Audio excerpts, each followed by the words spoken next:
What's going on, everybody, and welcome to the other side of the Firewall podcast, where we talk about the latest and greatest cybersecurity news, as well as we highlight those movers and shakers and glass ceiling breakers, those people of color who made it to the other side of the proverbial firewall. My name is Ryan Williams, and as always, I'm joined by Shannon Tynes. What's up? What's up? What's going on? So, welcome to our Wednesday discussion. So, Monday, Tuesday, our topics. Wednesday discussion. Thursdays, Ask Us CSSP, and then Fridays, everything else: movies, books, games, all that cool stuff.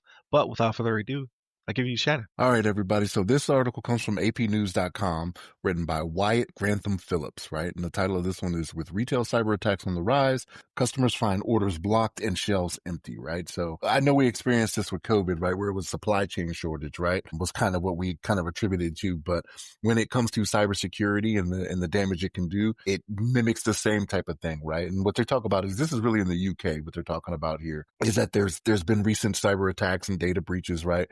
And it's for systems of major retailers over there, like grocery stores and things of that nature, right? And they've been having issues where you can't even order from the website. So it's not even a matter of going to a brick and mortar store and seeing that, hey, you don't have groceries or whatever you're looking for, right? Your amenities on the shelves, like even ordering them from online, because that's kind of the go-to in this day and age, right? Like everybody wants to go to Amazon or go to whatever retailer, right? And every retailer seems to have an online presence to where you can order from them now anyway, right? To include grocery stores, right? So even when they're having issues with that, because they're talking about, you're looking at like 6 weeks on with some of these cyber attacks where they're still having problems getting back up and running again like they used to, right? So like I said, they talk about this happening in the UK, but this isn't UK specific, right? This isn't something that's only going to affect them. This is something that can happen worldwide. But yeah, when it comes to halting the sale of physical goods like this is why cybersecurity is so important, right? Like we think, okay, when people think of like hacking and things of that nature, they're like, oh, my social security number, got out there in the wild or whatever, which in this day and age is probably already out there. Just assume your stuff is out there already, right? Not even if you've been in DOD to where the majority of your stuff is probably out there, but like, just assume that it's happened. With so many breaches that have happened through so many different retailers, right? Through your phone companies, your retail stores, and things of that nature. Assume it's already happened. But the things that are happening here with not being able to access physical goods, and some of these things are essentials, you know what I mean? Like we're talking about your food, you know what I mean? Getting access to it. And we've talked about it before in the past about having issues with like water treatment facilities and things of that nature. So companies, I think, are going to start taking it more serious when things like this happen, right? Because like I said, they're going on 6 weeks now to where they can't fill the shelves. So like if you don't have shelves that have inventory on them, people are just going to be like, okay, well, I know I can't go to this place because they don't have anything. I can't order from them online. I'm going to go to a competitor that probably doesn't have this situation, right? So when they start losing business, like this is where it matters now, right? Cybersecurity may not have been something that was as important to them before this started happening, but now that they're losing money, it's like, okay, maybe we do need to put a little bit more effort into this. And I think it's just one of those things where it's sad that it takes a situation like this for it to happen, but this is where we are, right? Like when it comes to someone being a business, they need to take it serious from the jump. Don't wait for something bad to happen, because it's almost always too late. Like if you're going to regain public trust, when you're a retailer, it's hard to do. Like some people are just going to be like, hey, I'm not going back to them, right? And even if they fixed whatever it is that they've gone on to fix, it's just a matter of, okay, well, it was already out there, right? It was already, this is what I remember. I haven't looked at anything since then. So to me, in my mind from a year ago, they're still in that situation. Well, no, they fixed it, but you're just not looking. You've already moved on and you've gone to other things. You're not taking the time to read these articles. Hopefully you're taking the time to listen to this podcast, right? Or listen to it on your favorite radio station, up in the DC metro area. Correct me on that if I'm wrong, Ryan. Atlanta metro area. Atlanta metro area, right? Yeah, okay. But yeah, hopefully you're taking the time to do that, and we're letting you know what's going on. But yeah, this is cyber hygiene just needs to be taken more serious, right? And you gotta be careful out there in this day and age where you put stuff as well, right? So that's not necessarily to the article, but like we've talked before, right? Like even with these companies having these cybersecurity incidents, you're always online to where sometimes you're not paying attention close enough to certain things that are out there too. But yeah, having a leaner inventory when it comes to some of these retail places, like you gotta be careful with that. But Ryan, what's your thoughts on this, man? Yeah, I think this is going to ultimately lead to more regulation. So it's not currently impacting us, but it is impacting Britain and the EU, right? And we know from years past, including this year, when cyber impacts people, they usually step in and they do draw up regulation that then impacts us anyway, because a lot of our goods and supplies are global as well. So if they make a rule like GDPR, then we have to abide by it as well. So I saw several British retailers such as MS and Harrods. I'm sorry, MNS, Harrods, and Co-op. They're saying that they're seeing impacts as high as £300 million or $400 million. So and how many people are they servicing, right? So yeah, that's definitely going to lead to new policies and regulation that then will trickle down to us as well. And for the most part, I don't have any problem with that when it comes to protecting people, right, and making businesses do their due diligence. So when you think of your WalMarts, right, Walmart groceries, you think of Target has groceries too, right? You go to Super Target or whatever. I haven't been to one in a long time, but you have your like in our case Publix or where I used to live. You have your Wegmans and things of that nature. They're all susceptible to such attacks. I think the reason that hasn't bled over to us yet is only because like maybe the EU and the UK are the test bed before this starts to roll through. Because not to say that it's nation states, but it does seem to be very deliberate. So I can see it trying to come to the U.S. And with that being said, it's not just the bottom line of the company, but it also impacts people. You can't get bread, you can't get milk. You know, we learned from COVID, toilet paper is a hot commodity as well. So like once you can't get these staples, especially in areas like where I live, right? Like Florida, you have to have, you know, your fuel and your I won't say bare essentials, but just essentials in general, right? If you can't get those things in time for hurricane season, which we're currently in, right? Starts June 1st, runs through November, then there's issues, right? Same thing goes for Texas because they got hit with Harvey. Same thing goes for your Carolinas and things of that nature, right? People who get blasted with these storms, Georgia. Well, even New York, don't forget about Superstorm Sandy, right? Like Oh New yeah, York oh got yeah, hit very too, true, very right? So true. it's like one of those things where you don't think, like whenever you think of hurricanes and storms and things of that nature, you always think about down in your area, right? Like it's in the southern part of the Right. United States, but that's not always the case. No, very true. And then, you know, blizzards and things of that nature. I'm from Buffalo, so we always have to prepare for cold snaps and things because it takes out power and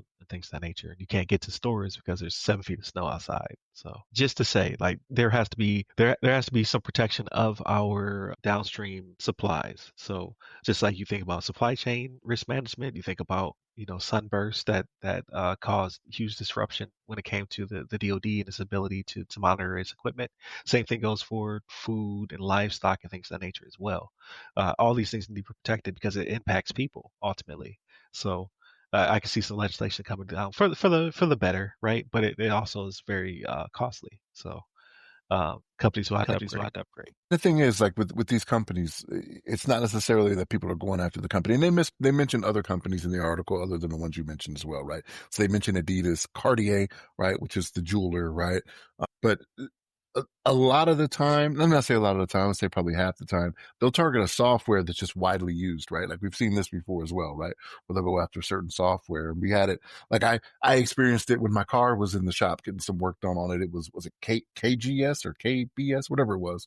It was the Oh one that yeah, the yeah, car dealerships were using. That was yeah. multiple car dealerships. It wasn't like it was just, Ford or Toyota or Nissan or whatever it was. It was that specific software that was widely used across the board. So it took out multiple different places to where it's like, hey, yeah, we had to hand jam this. Like usually we give you a printout with all this stuff on it, but yeah, we just wrote this down. Right.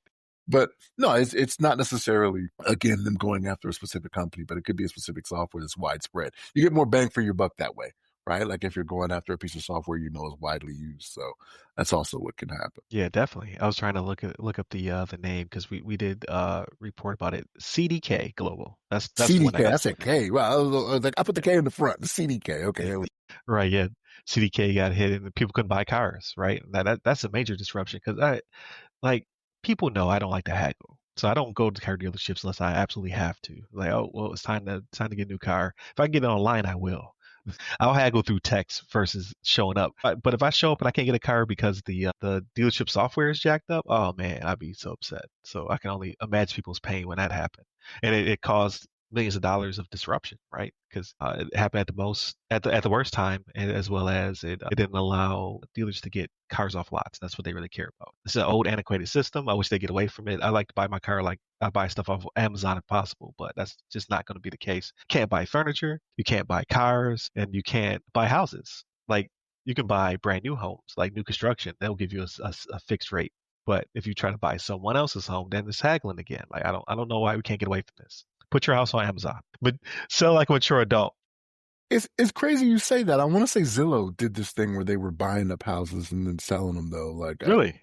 I never looked into it because I haven't been in the market for Right. several years now. But Zillow was doing it, but I think they had to stop it because they were losing money. I But it see was that. supposed to Yeah. be an easy process, like because everybody knows Zillow just by like, hey, what's the Zillow worth or whatever it Yeah. is, the Yeah. Zillow value of my You home. always check out your neighbor's house. It's Yeah, like, yeah, oh, it's up for sale. Let me see what you bought it for. yeah, yeah. So I mean, it's just one of those things where, yeah. Here's the thing, Ryan. Eventually, that time is coming. Like I know you're like, yeah, just go ahead and do this. Like, give it time. It will happen. Like that will be the case, right? To where it'll be so much easier to do these things. Yeah. When I bought my wife's car, I did it completely because they're still coming off of COVID. It was years later, but they're still coming off COVID, so they still had the option. I don't know if some car dealerships will get away from it or not. But I had to go through text.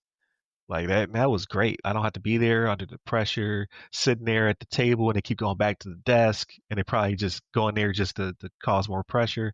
It was like if this text message string stops, I'm cool. There's no pressure on my part, and I loved it. That's at a minimum is what it should be, but it really should just be me going online and be like, okay, I'm going to the I don't know Kia dealership, Wesley Chapel. Click. Oh, you got a car for sale for this much. Click, add the cart. Call it a day. I don't understand. So did you eventually have to go in to sign the paperwork, or did you That was it. DocuSign? Did they send it to you? Okay, yeah. That was it. Yeah, I talked to my bank via phone, right? Let them know what I was doing, and then I text back and forth with the dealer. Finally came to agreement, and then I went in and signed. And I didn't talk to my guy. I talked to the next person up, right? And he tried to upsell me on some stuff. I was like, listen, man, I don't want anything. Like he was like, "What about the gap shares?" And I was like, "I already got that through my. I wound up going through a credit union, so I was like, I have everything I need. All I need is like I even got the service package, um, via text. I was like, all I want to do is just sign, man. And he kind of looked kind of grumpy, and then he was just like, "Here you go, sign this tablet."